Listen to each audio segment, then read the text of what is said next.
وہ شہر محبت جہاں مصطفیٰ۔ نحمدہ و نصلی علی رسولہ الکریم۔ آج ہم بات کریں گے کہ کوئی شخص اگر روزے کی حالت میں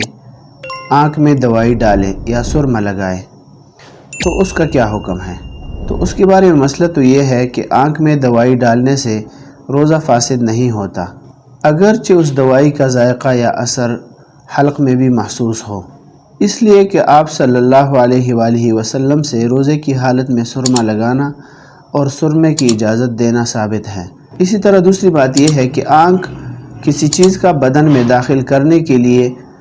ایسا کھلا راستہ نہیں ہے کہ اسے منفذ معتاد کہا جا سکے، اور روزے کے افطار کے لیے حکم یہ ہے کہ کسی منفذ معتبر کے ذریعے سے بدن کے اندر کسی چیز کو داخل کرنا، اور آنکھ میں دوائی ڈالنے یا کسی چیز کا داخل کرنے کی وجہ سے اگر اس کے اثرات حلق میں بھی محسوس ہو تو وہ مسامات کے ذریعے سے محسوس ہوتے ہیں اور حلق تک پہنچتے ہیں،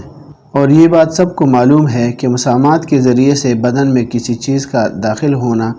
اس سے روزہ فاسد نہیں ہوتا۔ دوسری بات یہ ہے کہ ائمہ مجتہدین میں سے امام مالک رحمۃ اللہ علیہ کے علاوہ جو متبوعین ائمہ ہیں، امام مالک رحمۃ اللہ علیہ کے علاوہ تمام ائمہ اس بات پر متفق ہیں کہ آنکھ میں دوائی ڈالنے سے روزہ نہیں ٹوٹتا۔ صرف امام مالک رحمۃ اللہ علیہ کے ہاں روزے کی حالت میں اگر کوئی سرما لگائے اور اس کا اثر حلق میں محسوس ہو جائے تو روزہ مکروہ ہو جاتا ہے۔ یہ بات بھی واضح رہے کہ امام مالک رحمۃ اللہ علیہ کے نزدیک مردوں کے لیے چاہے روزہ ہو، یعنی رمضان کی صورت میں ہو یا روزے کی حالت میں ہو یا روزے کے بغیر ہو، سرما لگانا ویسے بھی مکروہ ہیں۔ روزے کی حالت میں سرما لگانے کے بارے میں جو روایت منقول ہے ان میں سے کچھ ضعیف ہے اور کچھ بعض ائمہ کے نزدیک قابل استدلال بھی نہیں ہے، لیکن ملا علی قاری رحمۃ اللہ علیہ نے لکھا ہے کہ ان تمام روایت کے مجموعے سے یہ بات ثابت ہو جاتی ہے کہ وہ روایت قابل استدلال ہے،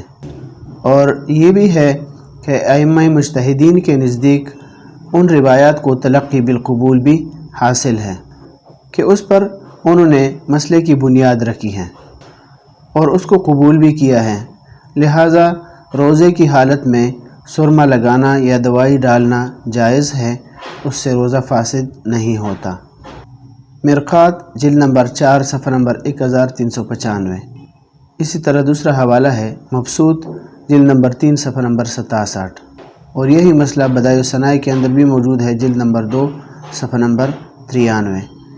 وَلَوِ اكْتَحَلَ الصَّائِمُ لَمْ يَفْسُدْ وَإِنْ وَجَدَ طَعْمُهُ فِي حَلْقِهِ عِنْدَ عَامَّةِ الْعُلَمَاءِ۔ تو اسی کے اوپر مسئلے کا مدار ہے۔